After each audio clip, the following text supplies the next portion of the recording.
Champions লিগের round of 16 second leg Eid ul ফিতরের আগে শেষ সেহরি নাইট চ্যাম্পিয়ন্স লিগের মঙ্গল এবং বুধবার মিলে 8টা ম্যাচ এক গাদা রেমন্তাদার রোমাঞ্চ নাকি আরো ডমিনেন্ট পারফরম্যান্স উত্তর এখনো বাকি আছে বেশ কয়েকটা ম্যাচে চ্যাম্পিয়ন্স লিগের রাউন্ড অফ 16 সেকেন্ড লেগের প্রিভিউ অ্যান্ড প্রেডিকশন নিয়ে this is the champions league showdown.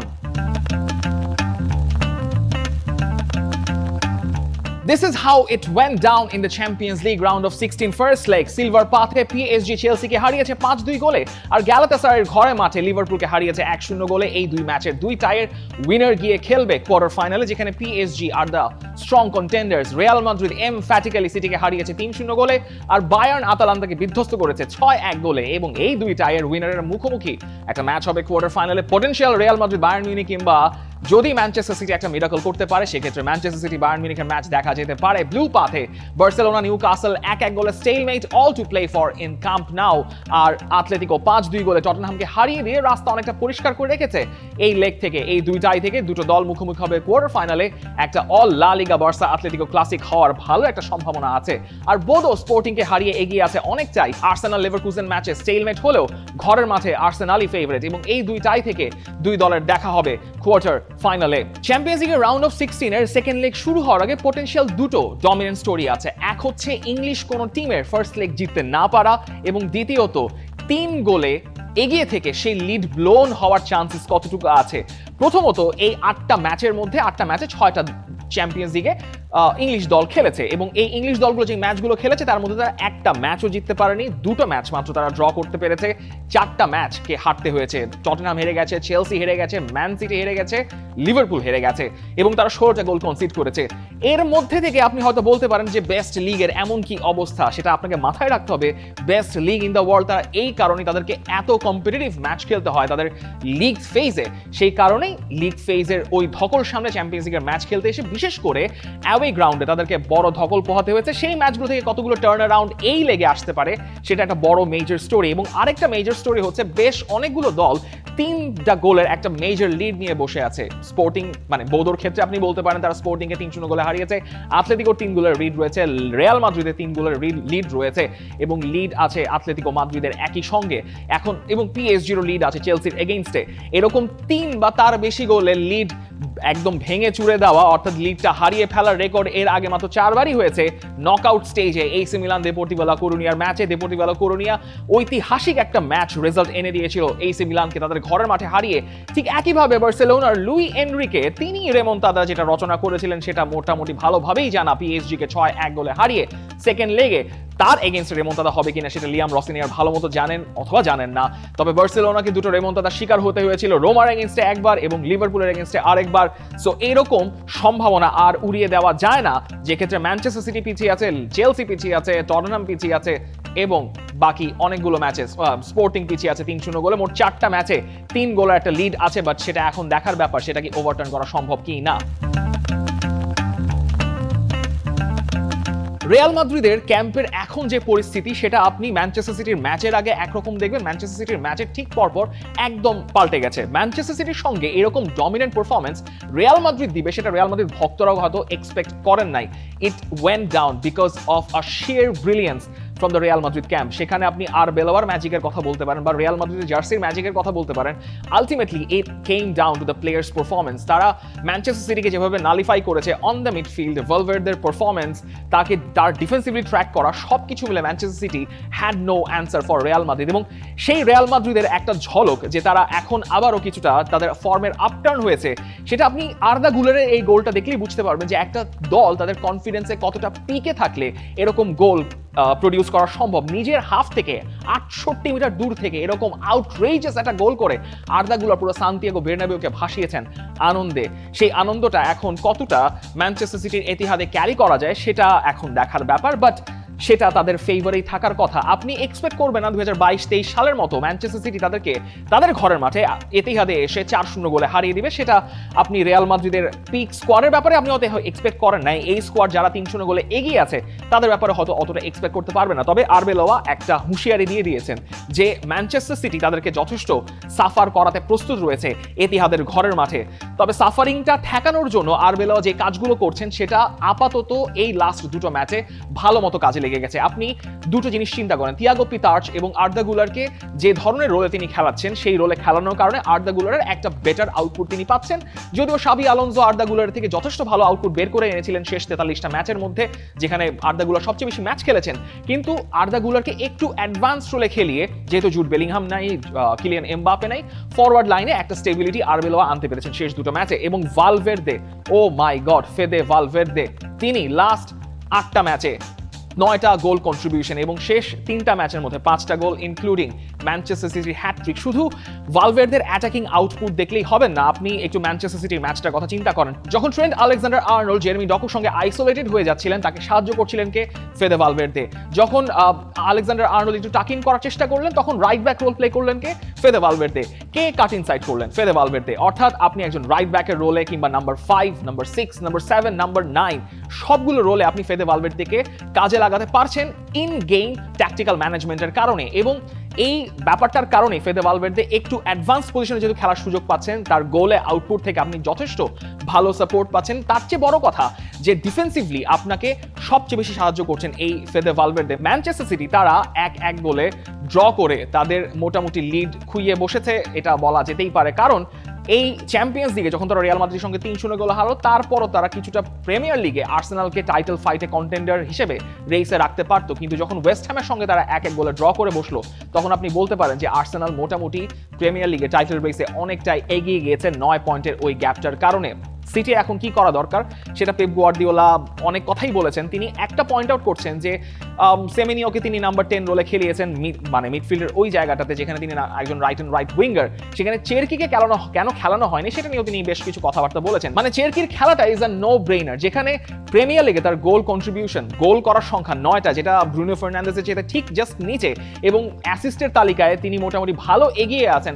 সেখানে যখন ফিল ফোর্ডেন বা তিজানি রাইন্ডার্স ফর্মে নেই, তখন আপনি এক্সপেক্ট করবেন নাম্বার 10 রোলে চেরকিকে খেলান। এবং চেরকি যখনই ওয়েস্ট হ্যামের সঙ্গে মাঠে নেমেছেন, তখনই তিনি গেম চেঞ্জ করার মতো জায়গায় নিয়ে গিয়েছিলেন। যদি এই ম্যাচটা কোনোভাবে এক্সট্রা টাইমেও নিয়ে যেতে হয়, তবে অন্তত 3টা গোল করতে হবে এবং একই সঙ্গে রিয়াল মাদ্রিদের এগেইনস্টে কোনো গোল হজম করা যাবে না। কিন্তু ম্যানচেস্টার সিটির ওভারঅল পারফরম্যান্স এবং স্পেসিফিকলি এরলিং হল্যান্ডের পারফরম্যান্স বলছে যে এই মুহূর্তে রিয়াল মাদ্রিদের এগেইনস্টে ম্যানচেস্টার সিটির জবাব দেওয়ার মতো তেমন কোনো অস্ত্র আসলে থাকলেও সেটা পারফর্ম করার মতো লেভেলে নাই। এই হচ্ছে এরলিং হল্যান্ডের লাস্ট কয়েকটা ম্যাচের গোলের পারফরম্যান্স। 2026 সালে মাত্র 4টা গোল করেছেন, 3টা অ্যাসিস্ট করেছেন, যেটা মোটেও এরলিং হল্যান্ড সুলভ না, যেখানে তিনি চ্যাম্পিয়ন্স লিগে অনেক বেশি প্রলিফিক একজন গোল স্কোরার। তবে আপনি জানেন না ম্যানচেস্টার সিটির এই রানিং ফর্মে হল্যান্ড কতটুকু ডিসাইসিভ হতে পারবেন রুদিগার এবং অন্য একজন সেন্টার ব্যাকের এগেইনস্টে। Advantage should be Real Madrid. তারপরও ম্যানচেস্টার সিটি যেহেতু খেলছে, ম্যানচেস্টার সিটি যদি 3টা গোল সামহাও করে ফেলতে পারে, এবং আপনি স্পেকুলেট করতে পারেন এই ম্যাচে Bernardo Silva will have to play a better and formidable role against Real Madrid. Bernardo Silva যদি কিছুটা তাদের গেমটা আপ করতে পারেন ইনসাইড রিয়াল মাদ্রিদের লেফট সাইডে, তবে সেক্ষেত্রে আপনি হয়তো এক্সপেক্ট করতে পারেন ম্যানচেস্টার সিটি একটা ফাইট ব্যাক দিলেও দিতে পারে। তারপরও এই ম্যাচে অ্যাবসলিউটলি কাটিং এজ এবং ফেভারিটস আর রিয়াল মাদ্রিদ 2-0 গোলে হেরে গেল এই ম্যাচটাতে আসলে আলটিমেটলি রিয়াল মাদ্রিদই মুভ ফরওয়ার্ড করে যাবে। যদি ফ্র্যাঙ্ক ইলেট বোদো গ্লিমটের সাপোর্টার হতেন, তবে ইতিমধ্যে তিনি তার হেয়ার কাটটা পেয়ে যেতেন। আপনি ম্যানচেস্টার ইউনাইটেড সাপোর্টার হয়ে আসলে ভুল করে ফেলেছেন ফ্র্যাঙ্ক ইলেট, মানে ইউনাইটেড স্ট্যান্ড। কারণ বোদো গ্লিম তারা চ্যাম্পিয়ন্স লিগে ইউরোপে টানা 5টা ম্যাচ জিতেছে, and this is how this fan got a haircut. Sporting সিপিকে আপনি হারানো মনে করতে পারেন হয়তো সহজ একটা কাজ, কিন্তু এই sporting CP is one of the giants, one of the super clubs in the Europe. এবং সেই রান ইনে বোদো গ্লিম তারা এখন থেকে আবার রান ইনটা একটু আবার আমরা রিওয়াইন্ড করি। স্পোর্টিং সিপিকে তারা হারালো 3-0 গোলে। এর আগে ইন্টারকে 2 লেগে ডিসপ্যাচ করলো, ইন্টারের ঘরের মাঠে তারা তাকে ডিসপ্যাচ করলো। আতলেতিকোর ঘরের মাঠে গিয়ে বোদো গ্লিম তাদেরকে হারিয়ে আসলো। ম্যানচেস্টার সিটিকে তারা তাদের টার্ফে 3-1 গোলে হারালো। This is no more a fluke anymore in Europe. এবং নরওয়ে থেকে সেকেন্ড কোনো ক্লাব হিসেবে রোজেনবর্গের পর চ্যাম্পিয়ন্স লিগের কোয়ার্টার ফাইনালে ওঠার পথে 2 পাই দিয়ে রেখেছে মোটামুটি বোদো গ্লিম স্পোর্টিং এর মাঠে। যদি বড় কিছু না হয়, যদি ওই ম্যাচটা স্পোর্টিং যদি 3-1 গোলে যেতে, তারপরে তো স্পোর্টিং আসলে যেতে পারবে না, সেখানে 4-3 গোলের অ্যাগ্রিগেটে বোদো গ্লিম উঠে যেতে পারবে। বোদো গ্লিমদের এনশোর করতে হবে যেন তাদের লিডের 3-0 গোলের লিডটা স্কোয়ান্ডার না হয়। রুই বোর্হেস বলছেন, যিনি কিনা এই পুরো সিজনে 3 গোলের ব্যবধানে কখনোই হারেন না, ইভেন বায়ার্ন মিউনিখের সঙ্গেও তারা 3-1 গোলে হেরেছেন। বোদোর সঙ্গে 3-0 গোলে হয়ে যাওয়ার পর তিনি রেসপন্সিবিলিটি নিজের কাঁধে নিচ্ছেন এবং বলছেন যে সেখানে ওই মাঠে গিয়ে আর্কটিক সার্কেলের মাঠে গিয়ে তাদের ডুয়েলস জেতার মতো কোনো অবস্থা ছিল না এবং তাদের ইন্টেন্সিটিটা মিসিং ছিল। হয়তো জোজে আলবালাদেতা ইন্টেন্সিটিটা বোদো গ্লিমটের এগেইনস্ট স্পোর্টিং কিছুটা আপ করবে, তারপরও বোদো গ্লিমট যেই ফর্মে রয়েছে, যেই ফর্মিডেবল রানে রয়েছে এবং সেটাই জেটিল কনুৎসেন মনে করে দিচ্ছেন যে তারা খুবই ডমিনেটিং একটা অবস্থানে রয়েছেন। যখনই স্পেস পাচ্ছেন তাদের প্লেয়ারদের কন্ট্রিবিউশন এবং কম্বিনেশন মিলে তারা তাদের সেই স্পেসগুলোকে কাজে লাগানোর চেষ্টা করছেন এবং আপনি এক্সপেক্ট করতেই পারেন ইন্টারের মাঠে যখন যারা এরকম পারফরমেন্স দেখিয়ে এসছে, আতলেতিকোর মাঠে যেহেতু তারা এরকম পারফরমেন্স দেখিয়ে এসছে, চ্যাম্পিয়ন্স লিগে একটা ঐতিহাসিক পথ রচনা করতে যাচ্ছে, একটা গল্প রচনা করতে যাচ্ছে বোদো গ্লিমট। সম্ভবত তারা এই কোয়ার্টার ফাইনালে উঠতে যাচ্ছে, স্পোর্টিং এর সঙ্গে হয়তো ড্র করে ম্যাচ হেরে গিয়েও তাদের সম্ভাবনা থাকবে। তারপরও আপনি এক্সপেক্ট করবেন এই ম্যাচের টাই পারফরমেন্সটা, এই ম্যাচের গল্পটা বোদো গ্লিমটের পক্ষেই যাবে। চেলসির অবস্থাটা খুবই লেজে গোবরে, এটা বলার কোনো অপেক্ষা রাখে না। যদিও আপনি দেখবেন যে লিয়াম রসেনিগার আসার পর দলটা ম্যাচ হেরেছে বেশ কয়েকটা, কিন্তু শেষ দুটো ম্যাচ আসলে হারতে হলো এই পিএসজির সঙ্গে এবং নিউ কাসেলের সঙ্গে। যে নিউ কাসেল শেষ 31 বছরের ভিজিটে স্ট্যামফোর্ড ব্রিজে তারা যখন খেলতে এসে শেষ 31 ভিজিটে তারা মাত্র দুটো ম্যাচ জিততে পারলো এবং সেটাও আসলো গত ম্যাচটাতে। এবং কি অদ্ভুত একটা গোল তারা কনসিড করলো। কেউ টিনো লিভারমেন্তো, যিনি কিনা চেলসির একাডেমি প্রোডাক্ট ছিলেন, তাকে কেউ চ্যালেঞ্জ জানানো, একদম মাঝমাঠটা একদম তেরে ফুরে গিয়ে তিনি অ্যান্থনি গর্ডনকে বলটা দিলেন। সবাই ভাবলো সেখানে অফসাইড, কিন্তু এই গোলটা একদম চোখে লাগার মতো যে চেলসির ডিফেন্সিভ আউটপুটে কোন ধরনের সমস্যাগুলো রয়েছে। চেলসি শেষ 47টা ম্যাচে মাত্র 13টা ক্লিন শিট রাখতে পেরেছে অল কম্পিটিশন মিলে এবং তার মধ্যে মাত্র 3টা এসছে লিয়াম রসেনিগারের অধীনে, একটা ব্রেনফোর্ডের এগেইনস্টে, একটা পাফোসের সঙ্গে, একটা হাল সিটির সঙ্গে। চেলসির জন্য প্রেশারটা অনেক বেশি মাউন্টিং। 5-2 গোলে পিএসজির কাছে হেরে যাওয়া চারটিখানি কথা না, আপনি 3-2 গোলে হারলেও মানা যেত। যেখানে মোটামুটি ম্যাচটা মনে হচ্ছিল ওপেন এন্ডেড, নেক টু নেক যেতে পারে, সেখানে ওই ফিলিপ ইয়র্গেনসেনের ভুলের কারণে চেলসি ম্যাচটা এমনভাবে হাতছাড়া করলো। এরপর কিভিচা কভারাৎসকেলিয়ার ম্যাজিক, সেখান থেকে ম্যাচটা একদমই হাতছাড়া হয়ে গেল। যে জিনিসটা চোখে লেগে থাকার মতো, যেখানে এনজো ফার্নান্দেজ লাস্টের মোমেন্টে লি ক্যাঙ্গিনের কাছে বল দিয়ে দেওয়ার পর যেভাবে ফিলিপ ইয়র্গেনসেনের কাছে সঙ্গে তিনি রিয়াকশন দেখিয়েছেন, ইট স্পিক্স ভলিউমস। এনজো ফার্নান্দেজ থাকবেন কি থাকবেন না সেটা নিয়ে একটা গুঞ্জন তৈরি হয়েছে। তারপর সেকেন্ডটা পিএসজি কে তাদের ঘরের মাঠে, অর্থাৎ চেলসির ঘরের মাঠেও যে হারালে আপনি উঠতে পারবেন তার কোনো গ্যারান্টি আপনার নেই, কারণ আপনি ক্লিন শিট রাখতে পারেন না। আপনি যদি 3টা গোল করেও ফেলেন, আপনি নিশ্চিত থাকেন এই পিএসজি আপনাকে অন্তত 1টা বা 2টো গোল অবশ্যই দিয়ে ছাড়বে। এবং চেলসির কয়েকটা সমস্যা রয়েছে। রবার্ট সানচেজ এবং ফিলিপ ইয়র্গেনসেন তারা কেউই ওয়ার্ল্ড ক্লাস গোলকিপার নন এবং আপনি যদি ইউরোপিয়ান কম্পিটিশনে ভালো করতে চান আপনাকে অবশ্যই একজন ওয়ার্ল্ড ক্লাস গোলকিপার লাগবে এবং এই ধরনের ম্যাচে আপনি কোনোভাবেই এই ধরনের ভুল করতে পারবেন না। চ্যাম্পিয়ন্স লিগের হোম রেকর্ডে চেলসির রেকর্ড যথেষ্ট ভালো, তারা 4টা ম্যাচই জিতেছে এবং 10-1 গোলের অ্যাগ্রেগেটে জিতেছে। বার্সেলোনার সঙ্গে 3-0 গোলের একটা জয় তাদের রয়েছে, কিন্তু একই সঙ্গে 31 জানুয়ারির পর থেকে নিজেদের ঘরের মাঠে চেলসি এখনো পর্যন্ত একটা ম্যাচও জিততে পারেনি। Highest they could produce is a draw. Luis Enrique এখন কি করবেন? লুই এনরিকের পিএসজি কে বলা হচ্ছিল যে এই পিএসজি আর আগের পিএসজি নয়। লুই এনরিকে আপনাকে সাবধান করে বলেছেন যে চ্যাম্পিয়ন্স লিগে বা ইউরোপে ডমিনেট করা এত সহজ কোনো কাজ নয়। আপনার অনেক কিছু ফিট ইন করতে হয়, অনেক কিছু ক্লিক ইন করতে হয়। সবকিছু সম্ভবত চেলসির ম্যাচটাতে তাদের ক্লিক ইন করে গিয়েছিল। উসমান দেমবেলের পারফরমেন্স ওয়াজ আউটস্ট্যান্ডিং এবং কিভিচা কভারাৎসকেলিয়া সেকেন্ড হাফে নেমে যেভাবে পুরো ম্যাচটাকে নিজের করে নিয়েছেন, দ্যাট স্পিক্স ভলিউমস যে কেন তারা এখন ডিফেন্ডিং চ্যাম্পিয়ন্স। যদিও লিগ অতে মাত্র 1 পয়েন্টের একটা লিড রয়েছে, সেটাকে ক্যারি করার একটা প্রয়োজন রয়েছে। সেই জন্য লুই এনরিকে বলছেন যে they have to be resilient এবং সেটাই তাদের টিমের ডেফিনেশন হওয়া উচিত। তারা সবকিছু লাস্ট সিজনে জিতেছেন এবং ইন্ডিভিজুয়ালি সবকিছু তাদের কালেক্টিভলি ক্লিক করছিল এবং সেই ক্লিক করাটা সম্ভবত চেলসির ম্যাচে ক্লিক করে গেছে। সেটা এই লেগে চেলসির এগেইনস্টে স্ট্যামফোর্ড ব্রিজেও কাজে লাগলেও লেগে যেতে পারে। অ্যাডভান্টেজ শুড বি পিএসজি, কারণ তারা মাঝখানে মিডউইকে কোনো ম্যাচ খেলেনি। নর্থের সঙ্গে ম্যাচটা বাতিল করা হয়েছে চ্যাম্পিয়ন্স লিগের এই ম্যাচটার কারণেই। একই লাখ আসলে চেলসির ব্যাপারে বলা যাবে না। একটা চ্যাম্পিয়ন্স লিগ ওয়ার্দি টাই খেলতে হয়েছে নিউ কাসেলের সঙ্গে, যে নিউ কাসেল আসলে চ্যাম্পিয়ন্স লিগে বার্সেলোনার এগেইনস্টে ম্যাচ খেলবে। চেলসির অনেক ডিসঅ্যাডভান্টেজ। চেলসি যদি এই ম্যাচটা জিতেও যায় 2-1 গোলে বা 2-0 গোলে, আলটিমেটলি লাভটা আসলে পিএসজিরই।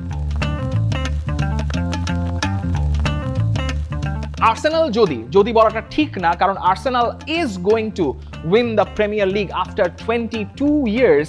সেই প্রিমিয়ার লিগ জেতার গল্পে সবচেয়ে সুন্দর, এবং আমি আবারও বলছি সবচেয়ে সুন্দর স্টোরি হয়ে থাকবে এই 16 বছর 179 দিনের ম্যাক্স ডাউমেনের রেকর্ড ব্রেকিং এই গোলটা is going to be the moment of their season। যদি না তারা চ্যাম্পিয়ন্স লিগ জিতে যায় সেটা আবার অন্য আরেকটা আলাপ, বা প্রিমিয়ার লিগে জেতার পথে অন্য কোনো ঘটনা যদি ঘটে থাকে। বাট এই মেন্টালিটি এনশোরস যে Arsenal are on the right path. নয়তো সিকিউরিটি গার্ডও কেন আর্তেতার সঙ্গে এনজয় করবেন? এভারটনকে কোনোভাবেই বিট করা যাচ্ছিল না তাদের লো ব্লকটাকে, এবং শেষ পর্যন্ত ম্যাক্স ডাউম্যানের অ্যাসিস্ট বলা ঠিক না, ওই ক্রসটা এবং লাস্ট মোমেন্টে যখন পিকফোর্ড বেরিয়ে এসলেন সেখান থেকে ওই ডার্টিং রানের পর এই খালি গোল পোস্টে ম্যাক্স ডাউম্যানের গোলটা defines Arsenal's resilience in this season.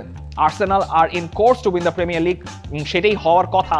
9 পয়েন্টের লিড আসলে বিট করা সম্ভব না। এখন একটু ফোকাস করতে হবে লেভারকুজেনকে উতরে যাওয়ার ব্যাপারে। যদিও 1-1 গোলের একটা স্টেলমেট হয়েছে, তারপরও চ্যাম্পিয়ন্স লিগে এখনো পর্যন্ত এই সিজনে আর্সেনাল একটা ম্যাচও হারায়নি, এবং একই সঙ্গে শেষ 22টা ইউএফা কম্পিটিশনে তাদের হোম গ্রাউন্ডে এমিরেটসের মাঠে আর্সেনাল মাত্র একটা ম্যাচ হেরেছিল, সেটা গত সিজনের চ্যাম্পিয়ন্স লিগের সেমিফাইনালে পিএসজির এগেইনস্টে সেকেন্ড লেগে। আপনি এক্সপেক্ট করবেন আর্সেনাল খুব ইজিলি না হলেও অন্তত এই টাইটা যদি এক্সট্রা টাইমেও চলে যায়, যদি 1-1 বা 2 গোলের একটা স্টেলমেট দেখা যায়, তখন তো হয়তো আর্তেতা কিছুটা অ্যাংশাস হতে পারেন এই ম্যাচটা ন্যাভিগেট করার ব্যাপারে। তারপরও লেভারকুজেনের যে ফর্ম রয়েছে, তারা লাস্ট 6টা ম্যাচে তারা হারেনি ঠিক আছে, কিন্তু মাত্র একটা তারা জিততে পেরেছে, এবং বায়ার্ন মিউনিখকে তারা আটকে দিয়েছে।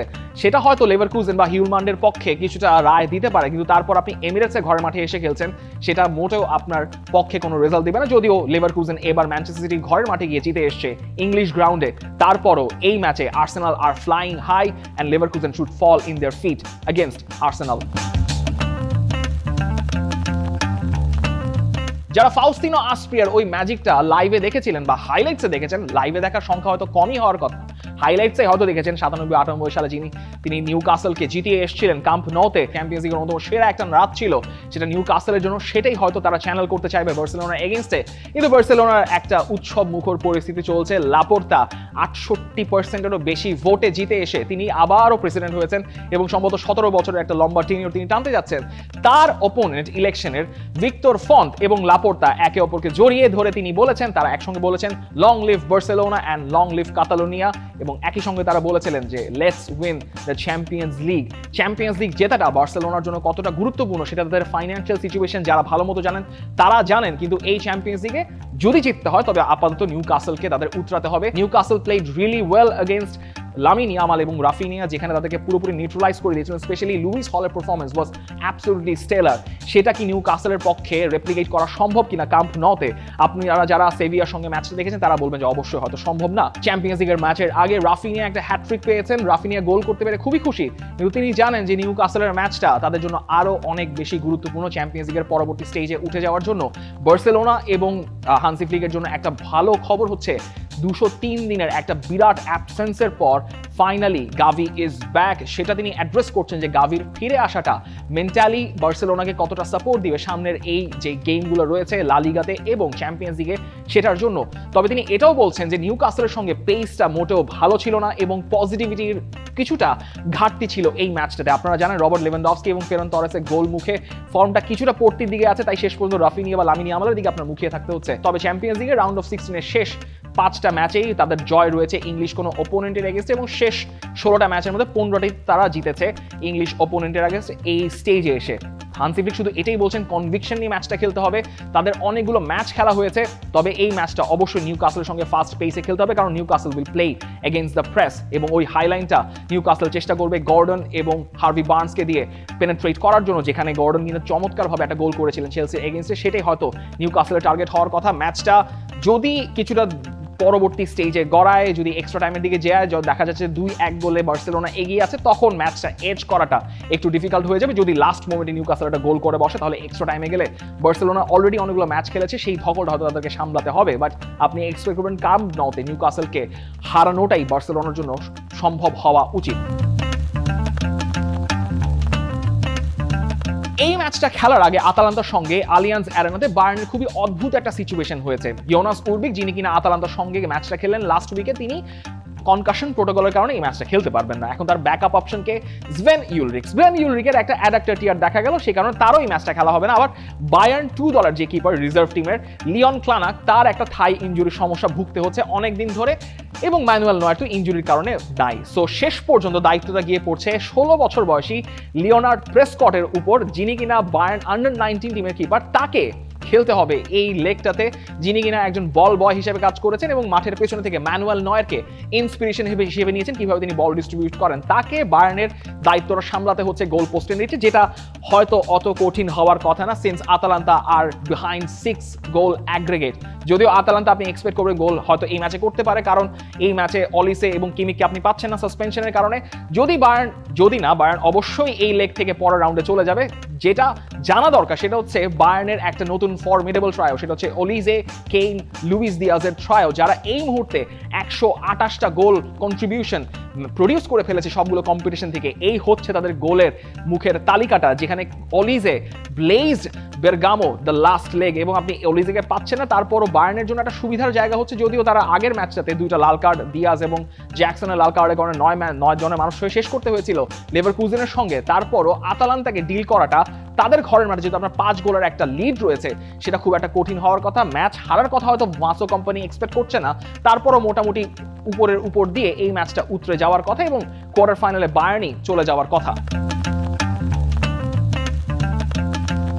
লিভারপুলের অবস্থা আসলেই ভালো না, এবং এই দলটা যখন টটেনহামের সঙ্গে, যারা রেলিগেশন ফডার, রেলিগেশন ব্যাটলে রয়েছে, তাদের সঙ্গে শেষ মুহূর্তের গোলে ড্র করতে হলো, আর্নে স্লটের নামে ওই দুয়ো ধ্বনিটা আবারও অ্যানফিল্ডে শোনা গেল। ম্যাচটা শেষ করার আগেও দেখা গেল যে অ্যানফিল্ডের মাঠ বা কপ এন্ডটা অনেকটাই খালি হয়ে গেছে, এবং শেষ 23টা ঘরের মাঠের ম্যাচে পুরো সিজনে মাত্র 14টা জিততে পেরেছে লিভারপুল, যেটা গ্যালাতাসারের ম্যাচের আগে তাদের জন্য ভালো কোনো খবর না। গ্যালাতাসারের সঙ্গে কিন্তু তারা প্রথম ম্যাচটা হেরে গিয়েছিল তাদের ঘরের মাঠে গিয়ে, এবং আরেকটা লেট গোল কনসিড করতে হয়েছে লিভারপুলকে। এরকম হতে থাকলে ডমিনিক সোবোসলাই যতই এরকম স্টানার প্রডিউস করুন না কেন, তিনি বলছেন সতর্কবার্তা দিয়ে এরকম হতে হলে লিভারপুলকে কনফারেন্স লিগে খেলেই খুশি থাকতে হবে। আর্নে স্লট বলছেন যে তারা তাদের চান্সেস ফিনিশ করতে পারছেন না, তাদের এক্সজি ওভার পারফর্ম করতে পারছে না গত সিজনের মতো, এবং রাইট সাইডের পেনিট্রেশনটা একদমই নাই, মিডফিল্ডের ব্যালেন্সটাও একদমই ঠিক নাই। এরকম একটা পরিস্থিতিকে আপনি আবার খেলছেন গ্যালাতাসারের সঙ্গে। সুযোগ এবং সুবিধা একটাই, গ্যালাতাসারের যে ভক্তরা আপনার এগেইনস্টে এনিমি হয়ে দাঁড়াইছিল, সেই গ্যালাতাসারের মাঠে সেই ভক্তরা ট্রাভেল করতে পারছে না ট্রাভেল ব্যানের কারণে। তাদের ভক্তদের উপর ট্রাভেল ব্যান রয়েছে, লিভারপুলে তারা থাকবেন না। কিন্তু তারপরও গ্যালাতাসারাই আগের ম্যাচে ইস্তানবুল বাসাকশেহিরকে হারিয়ে এসছে 3-0 গোলে। দে আর ফ্লাইং হাই। যদি গ্যালাতাসারাই একটা 1-1 গোলের ড্র ম্যানেজ করে ফেলতে পারে বা 2-1 গোলে ম্যাচটা লিভারপুল জিতে যেতে পারে, তাহলে হয়তো ম্যাচটা এক্সট্রা টাইমে গড়াবে, এবং এক্সট্রা টাইমে গড়ালে ইউভেন্টাসকে তারা কিভাবে নাস্তানাবুদ করেছিল এই রাউন্ড অফ 16 এর কোয়ালিফিকেশন সেকেন্ড লেগে, সেটা সবারই মনে থাকার কথা। এরকম কিছু হলে লিভারপুলের জন্য আবার বিদায়ের বাজনা বেজে যাবে গত সিজনের মতো, যখন তারা পিএসজির সঙ্গে হেরে বাদ পড়ে গিয়েছিল। সেটা আর্নে স্লট চাইবেন না কোনো অ্যানফিল্ডের ভক্তরাই।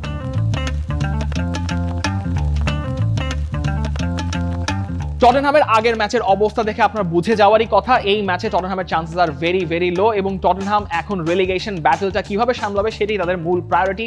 ইগোর তুদোরের থাকা হচ্ছে না সম্ভবত এই সিজনের পর, কিন্তু তারা এই সিজনের পর কোথায় শেষ করে, সেটা প্রিমিয়ার লিগে নাকি চ্যাম্পিয়নশিপে, সেটাই এখন তাদের দেখার ব্যাপার। আতলেতিকো মাদ্রিদ 3 গোলের একটা লিড নিয়ে বসে আছে।